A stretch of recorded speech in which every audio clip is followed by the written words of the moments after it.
Welcome back, everyone.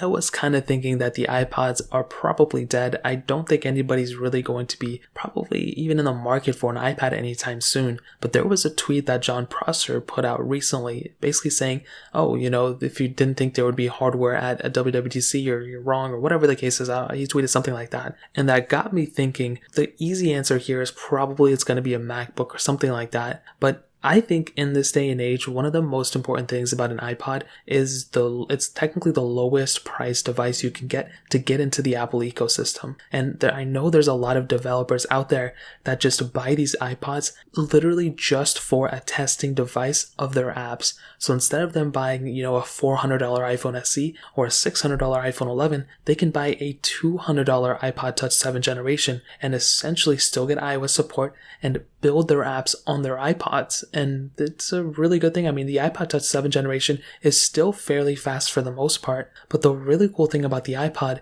is that it is the lowest barrier of entry to get into the Apple ecosystem. So that is a massive thing here. Now, in my opinion, what I see Apple doing, and this is such a stretch, I don't know if they're going to do this. This is a humongous stretch, but based off that tweet, the easy answer is the MacBooks. The kind of thing that they need to kind of refresh that hasn't been refreshed in a couple of years was the iPod Touch 7th generation, which came out in 2019. If Apple were to go ahead and push an update for this thing, I think it would be an extremely worthwhile thing, especially for this demographic.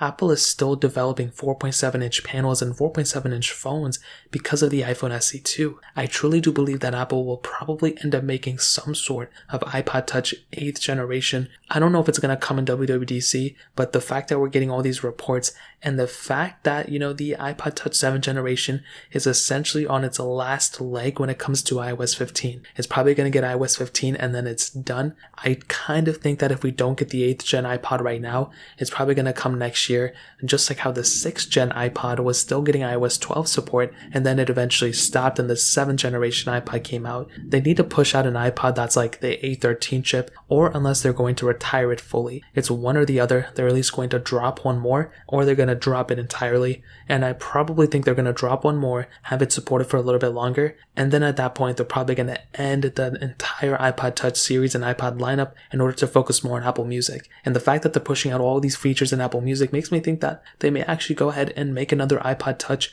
strictly for, gaming, I guess a little bit, but also the Apple Music support and all that stuff. They may even drop an iPod Touch with M1 first, who knows, but that's essentially it. If you guys have any other questions or anything, let me know in the comment section as well. Hit the like button, that would mean so much, but definitely hit that subscribe button. Every single subscriber that we get really does count, so it would mean so much if you guys can hit that. Also check out the other links down in the description as well. My Twitter, my Instagram, my other channels. More importantly, everything else. I love every single one of you guys.